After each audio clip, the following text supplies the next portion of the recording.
All right, narrative of the life of Frederick Douglass, chapter 1. We're going to dive right into it, and today we're going to cover a couple different things, right?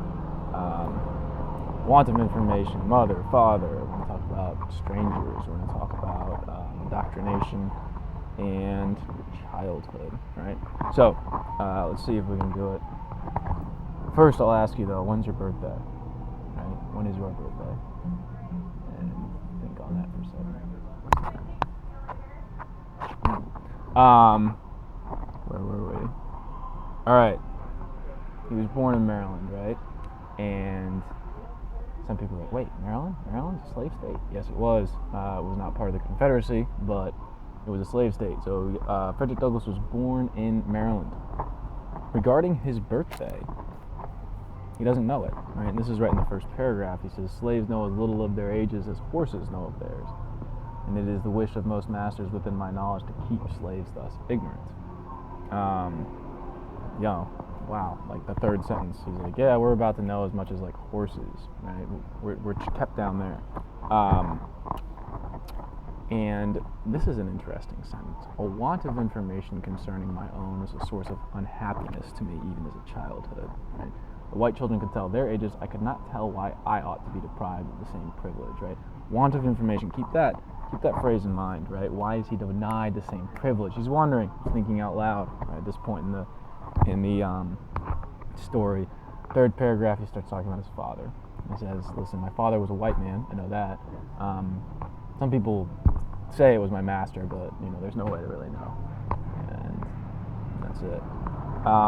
He then mentions in the paragraph about his father, right before he talks about his mother, he says, frequently before a child has reached 12 months, right, its mother is taken from it. So when a slave was born, usually before the slave turned 1, it was the slave was taken from their mother. And he's like, I don't know why this is done.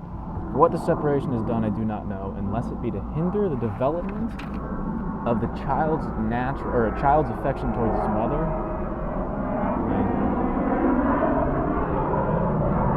Right, to hinder the child's affection towards his mother, and to blunt and destroy the natural affection of the mother for the child.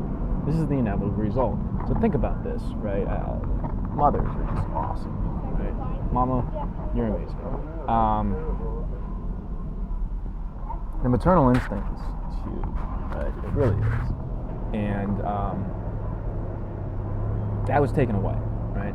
You've now found out two things quickly, right? That were denied to slaves, right? Want of information, and usually the natural affection, right, for mother and child. It's one of those natural things in the world. It's tried to, Douglass says we're separated, and I wonder if that's why. So I think he's onto something big right here. Let's get into the passage about his mother. This is one of my favorite paragraphs in this first chapter. It's just a short chapter, but he talks about, I never saw my mother more than 4 or 5 times in my life, right? Each of those times, what was going on?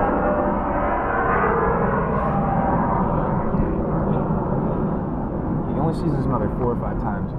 Each of those times is very short in duration and at night, right? Because she was a slave and she was about 12 miles away from him. And the only times that he saw her, in that paragraph he talks about, right? She would have to walk that distance on foot to go see him. And she would walk that way after a day at work.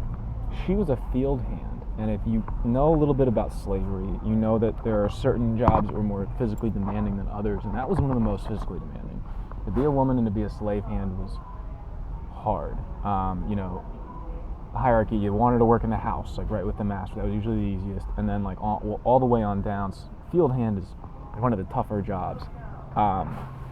He gets into this later, and other books will also talk about these. But so she would walk at night after working a day. Imagine the sacrifice. Imagine that.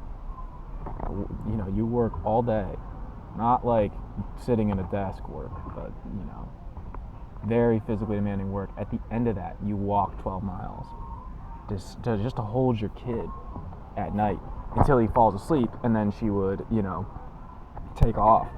And death soon ended what little could have lived, right? He finds out she's dead after, like, a month or two after, right? He was not allowed to be present during the illness, right? Death or burial. She's gone before he even knew about it. And the last sentence, or the last section in this paragraph, I received the tidings of her death with the same emotions I should have probably felt at the death of a stranger. Whoa. Right?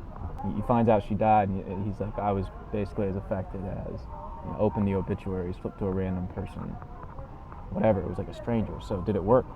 Right? That natural affection for mother and child when he was split. Did it work? Did it work? I think he answers that in the very next paragraph. He's very smart like that. You're gonna start to notice it. He'll put something in, and then like a paragraph or two later, like almost the same point in the paragraph, he answers it but indirectly. So get ready for that. That's one that he likes to do that, right? He brings up a point on, for me it's page 19. Every year brings with it multitudes of this class of slaves. It's a paragraph that starts off that way. What he's talking about are the white fathers and the black mothers, and he says, listen, we look very different now, slaves in America, than people who are coming from Africa on these boats, right? And I think he's starting to like introduce this theme for several different reasons. He's going to build on it, this whole, we have to protect our purity, except we get to have sex with our slaves, right? Protect the Christian purity of our white folk by having sex with slaves. He's starting to say, listen, am I really African, or am I something else? And this question, I mean, it's still, the way that we treat race in the United States is still very, it's very interesting.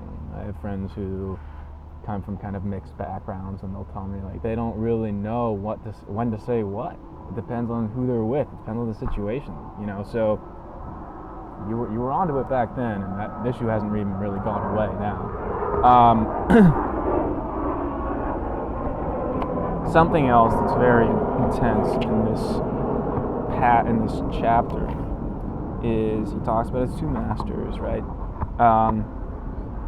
That's about this one master who would, and let's recall, this is when he's a child, okay? He's about 7. This first couple pages are like his first memories, right? He would take pleasure in whipping his slaves. His own aunt, he would have to witness. Douglas was pulled into these rooms to witness this lots of times. Indoctrination, right? They would whip her naked until she was, quote, literally covered with blood. No words, no tears, no prayers from his gory victim seemed to move his iron heart from its bloody purpose. The louder she screamed, the harder he whipped. And where the blood ran fastest, there he whipped longest. He would whip to make her scream, whip to make her hush, right? I remember the first time I witnessed this horrible exhibition. I was a child. He says that he was doomed to be a witness and a participant. It struck me with awful force, a blood-stained gait. It was a most terrible spectacle. And look at this last sentence in this paragraph, right? I wish I could commit to paper the feelings with which I beheld it. It's just, man, fucking ball. Right? So,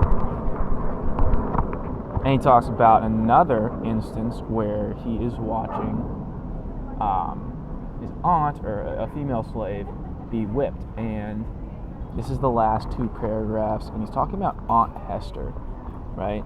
And this,